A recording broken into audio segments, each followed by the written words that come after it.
Hi, Ole. Hi. Big room. Yeah, it is. You've achieved so much in these last 11 games, but these next 3 games against PSG, against Chelsea, and against Liverpool, you have a better gauge of how kind of good that progress has been. Yeah, of course, we're going to play against some top teams the next few games, but now it's just to focus on this one. It's always been like that. You have to think about the next one, and that's been one of the big pluses, that the players have been focused on the next task all the time. We don't look too far ahead, because then you lose your focus. So looking forward to this. Hi, Ole. Hi, Anthony. I want to ask about the fight that you have within Anthony and Alexis, the same position. What kind of difference they have and they bring to your team? 2 quality players that can play in many positions. So it's not a fight, they're teammates. We're working together towards an objective of going through this round, of course, progressing in the league and looking for trophies. So it's always competition when you're at a club like this. Of course, Anthony's a young one coming through. Alexis has got more experience. So it's good being their coach. Bonjour, Monsieur Solskjaer, ici. Hello, Mr. Solskjaer. I'm over here. I'm going to speak to you in French. It's a question for Mr. Solskjaer. As well as the game, then, as well as the game. Yeah. Paraît-il, c'est Anthony qui va. Au-delà de la rencontre contre le PSG, quel regard vous portez sur le PSG depuis what do you think about PSG over the last few years or so? Do you think that they're now capable of becoming a top club, despite the fact that perhaps the French league isn't quite so good? Yeah. Good translator, by the way. It's been fantastic to see their progress in the last, what do you say? I played against them for Molde in '95 in the Cup Winners' Cup. So the difference of their challenge now is fantastic. Of course, it's the improvement. They've got some of the world's best players. Both, they've got one of the biggest goalkeeper legends in the world, Buffon. Got Thiago Silva, who's been one of the best centre-backs in the world the last few years. You've got one of the most exciting young players with Mbappe. You've got Neymar as the most expensive player in the world. So that tells you everything about their evolution and how they've progressed. And we know we're playing against a team with confidence, because they're used to winning.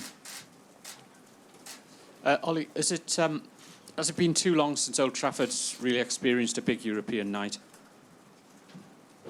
Yeah, it has been. Maybe if you look back, I look back through maybe one of the last few exciting knockout games. We lost to Real Madrid. Nani was sent off.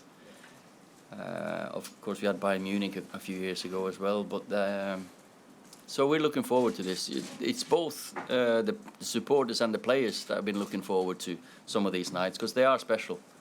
Always been special. I think maybe my last one was when we beat Rome 7-1. That's probably the one night I played in. That one came on. Typical Old Trafford night, where we lost 2-1 away from home, and the manager was so happy. He said, "We'll be all right. We'll win at home." He was so confident in our abilities. So I just want my players to go into this game confident and embrace the game. Ole, is it too simple to say these games against PSG and Liverpool, if you win them and win them in style, will be enough to actually convince the bosses here that you should get the job full time? Yeah, it's too simple. But those wins, that would surely give them a difficult decision to make. You have so many ways of. You need to change the script now soon, because you've got so many ways of asking us questions. So that's too simple. It's still a few more months left of this season for me to do whatever I can for the club. Ici, Anthony. Question pour vous. This is a question for you, Anthony. Vous avez changé de manager, mais les joueurs n'ont pas You've changé got de a Manchester different United. manager, but the players are still the same, and yet the results, there's no doubt that the results have changed completely as well. So, you know, what's happened, you know, is that now you seem to really enjoy yourselves out on the pitch, you can express yourselves on the pitch, you and Paul. What's happened? Well, we've got a coach who's got perhaps different intentions, different approach, and we're trying to do what he's asking us to do, of course, and perhaps it's easier for us now to play this style of football, perhaps compared to the previous style of football we were asked to play. You know, we're doing well on the pitch. We hope we can continue to do well on the pitch. Bonjour. David Sandona, France Télévisions. I'm from French Television, David Santona. In Paris, supporters are talking about all the people who aren't going to be playing tomorrow. Neymar, Cavani, Meunier. Are you playing a weak Paris team tomorrow? Do you think this is the best time for you to be playing PSG with all of these absences? For you or me?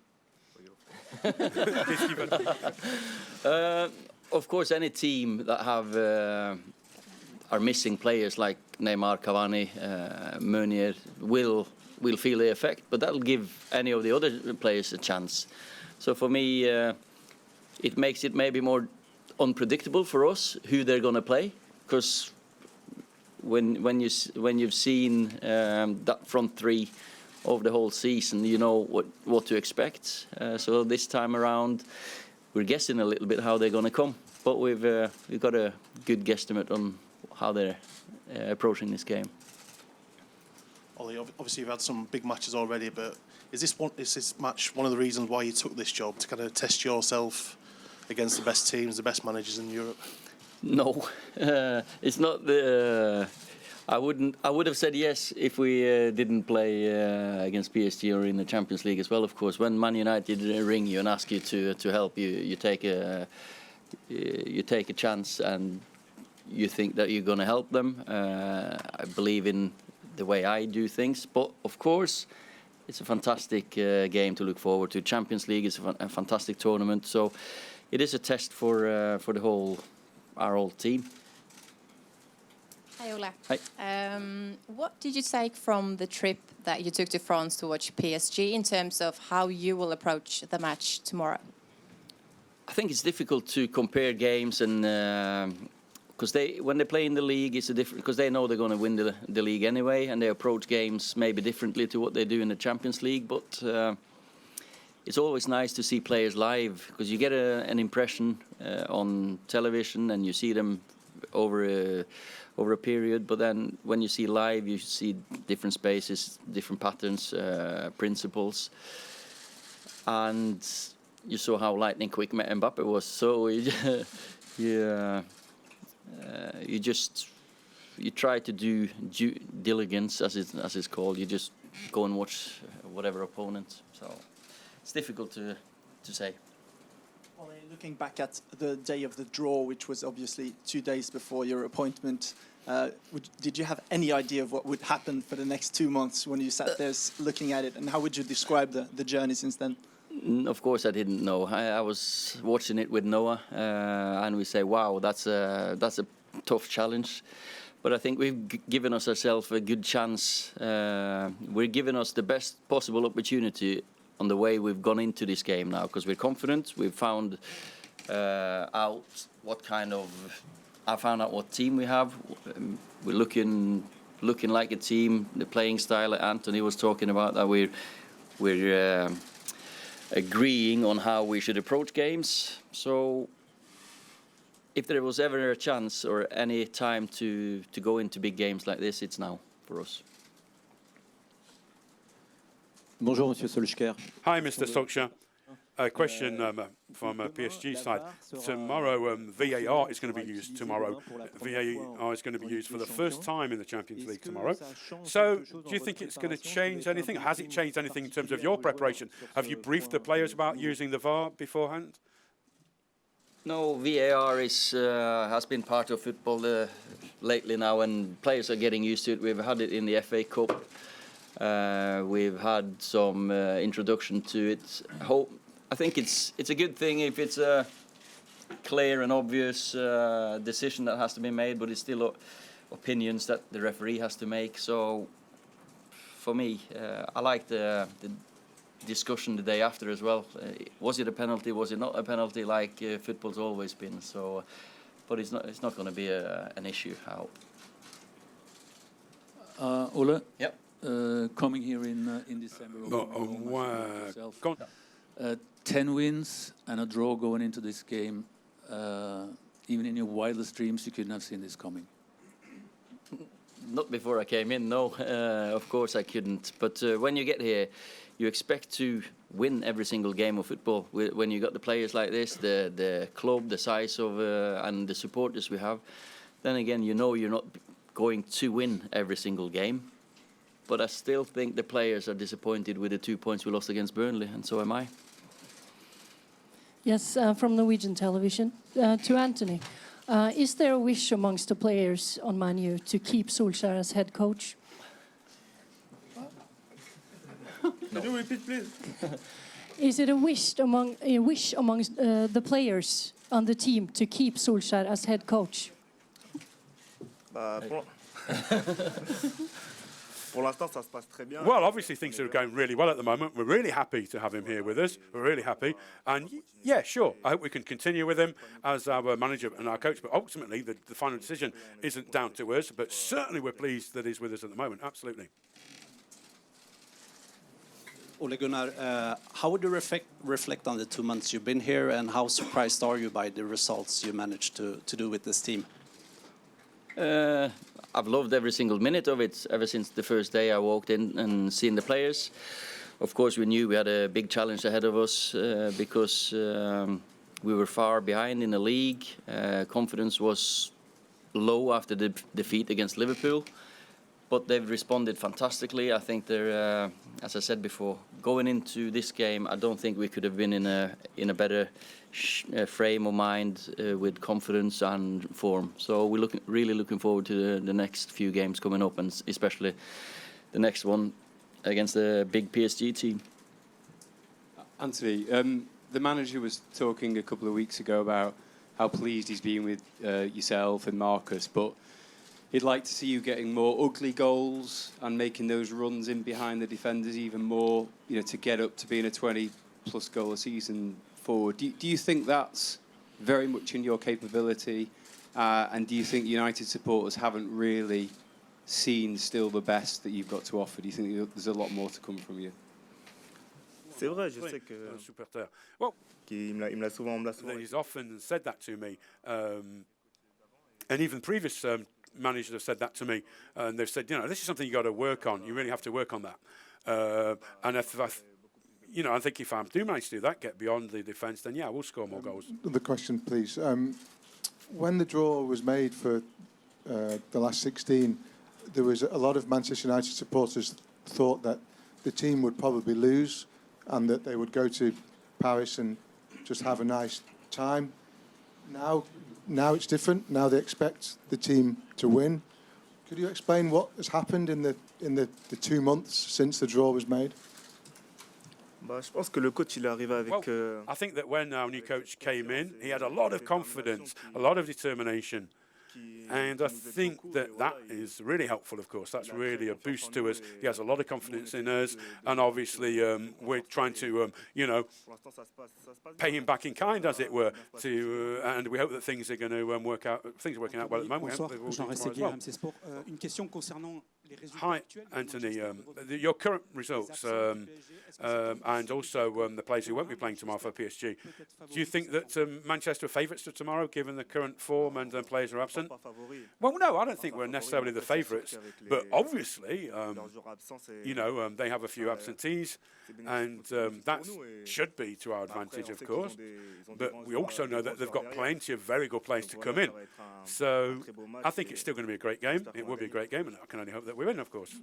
Ole, when you won this trophy as a player, obviously the treble-winning season, and you were Premier League champions, you're obviously too far back now to win the title. But has this squad got the depth and the quality to surprise people in the Champions League and go a long way in the competition, possibly to the final, in terms of what this squad's got?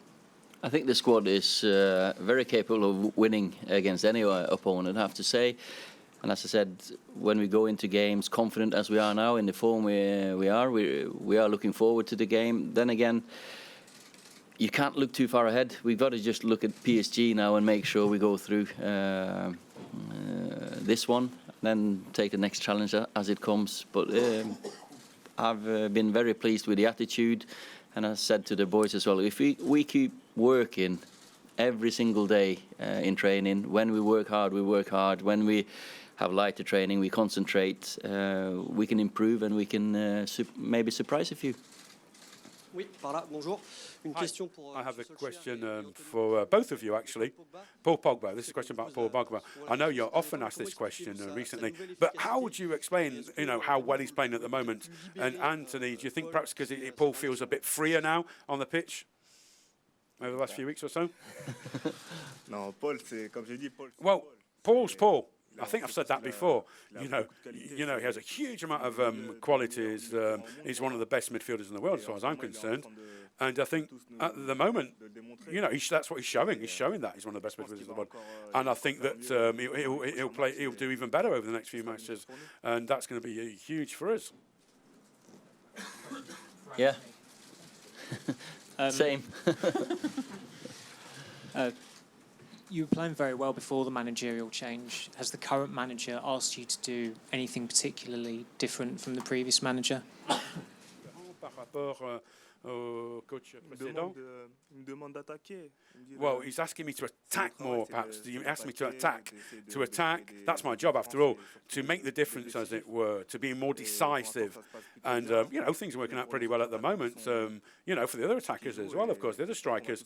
And I think that, I can only say I hope that we all continue to play like that. There's a certain degree of rotation, but I hope we can continue to be as effective, efficient, and continue to play at the top level. Have you got any message for Paul Scholes today, given you're sat here and he's in a slightly less media all the best. I've watched the pundits because he's been asking for it, so now he's walking in. But it's fantastic to have Scholes back in the game, of course, because he was a fantastic player to play with, great personality. So it's a challenge for him. I know it wasn't what they thought he was going to do when he was a player. But that drug with football, it just when you don't get it, and Paul is one of them. He loves football. So all the best, and I will be watching definitely. We're just around the corner anyway, so it'll be good to watch Oldham. Okay, last question. Hi Ole. Going back to the 1998-99 season, United were very much praised for the attacking football, with goals from yourself, Teddy, Andy Cole, Dwight York. But there was two players that Ferguson had as undroppable in the Champions League, Jaap Stam and Peter Schmeichel. Are there any players in this current squad that you literally see as undroppable to kind of reach the highest level? I've got a big, strong squad, and I think it's shown. Say Peter Schmeichel, he was a clear number one. Yeah, David is a clear number one, but we've got Romero in goal, who's a fantastic goalkeeper. He's played the World Cup final, 96 caps for Argentina. So you can't say any of our players, because we've got the depth in the squad is very good. But you'd like to play your best 11 as much as possible, of course. Okay, thank you, everybody.